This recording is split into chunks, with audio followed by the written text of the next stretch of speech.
Hey guys, today it's all about a top 10 fish for beginners list. Now, let's start off by saying that this is not a ranking. We're going through 10 different basic fish that we feel are great for beginners because they have attributes to make them easy to keep, to benefit your tank, and they're just a great way to get introduced into keeping aquarium fish. Now, we don't rank them because it's really pretty unfair or less relevant to compare smaller fish that are very shy and timid that you would typically keep in a small tank versus fish that are a little bit larger that go in another type of environment altogether. So it's not all that relevant. That's why we're not really ranking the fish. We're just going to go through the top 10 in our opinion that are good for beginners. Now, the number one fish, of course, is one of the founding fish of the tropical fish hobby, the guppy. This is a great fish for beginners.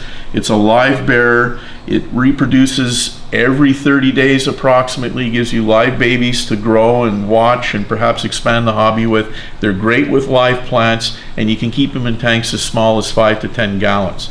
Now, the next group of fish or variety of fish are sportails and platies. Now, we've lumped them together because they are live bearers too. They're very similar in character. You can get them in a variety of different colors, just in fact like you can guppies.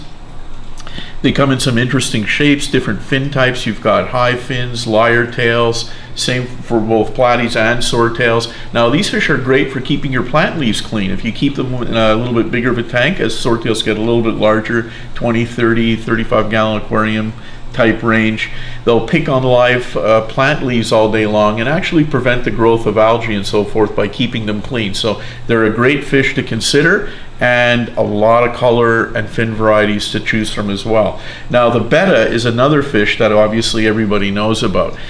No list is complete without bettas. They're great for everybody. You can keep them in smaller containers of 1 to 2 gallons without any issue at all. Just make sure to change their water on a regular basis and keep them at the right temperature. Their fin colors, fin types are just amazing these days is what's available. They breathe atmospheric air. The males have absolutely gorgeous fins. They display often. They're really a great option for everybody to consider keeping. Even if you're a seasoned pro, it's always nice to have a small display with a male betta in there. Now, danios are another fish that are a very interesting group of fish. There's a variety of different species. In fact, with danios, you've got some very small species all the way to some pretty big ones that are 3, 4, or 5 inches long. Those are fast-moving fish. They're very robust. They're easy to breed. Again, you have a size range, so you have to size your aquarium accordingly, but they're really tough and they're active. They're out and about. They're not shy at all. They're a great choice for all beginners. The zebra danio is another standard in the aquarium hobby.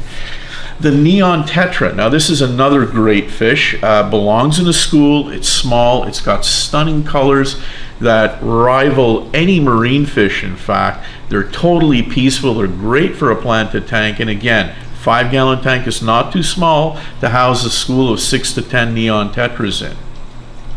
Cory catfish. This is a large group of fish. Actually, there's quite a few different species of cories. They're totally peaceful. They rummage them out the bottom of your tank.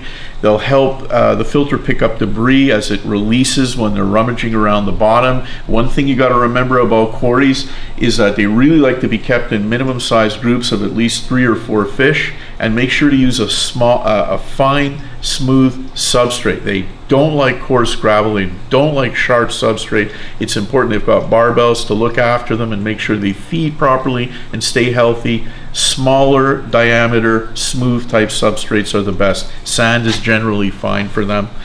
Now, Rasboras are another interesting group of fish. There are a lot of very hardy species. The typical harlequin Rasbora is a very hardy fish. It schools like the neon tetra. You can go on the same type of tank range as well, tank size range as well.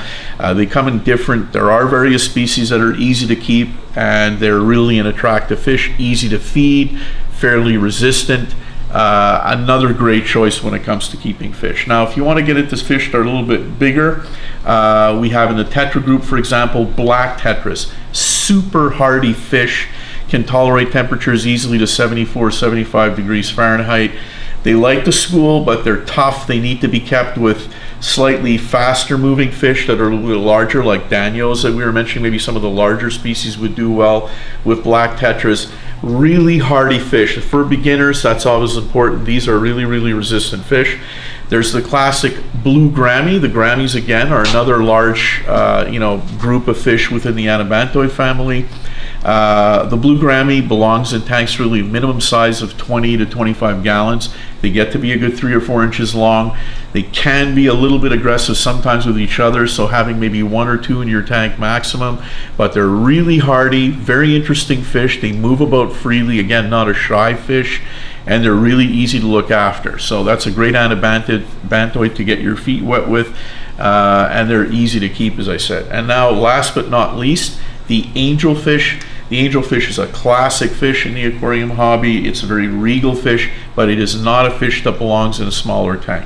You really do need to keep angelfish in a minimum aquarium size of about 30 gallons. A little bit better to use a tank that's at least 16 inches high or so, or a little bit more. They're a great fish. They're hardy. They're very easy to keep. They're a cichlid. They will prey on very small fish, so you got to be careful about that.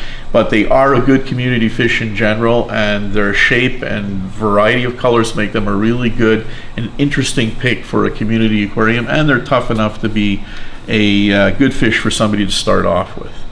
So there you go. Thanks a lot for watching. Really appreciate that. Please make sure to subscribe to our channel below. If you've got any questions or need any more information, please hit us up at fluvalaquatics.com.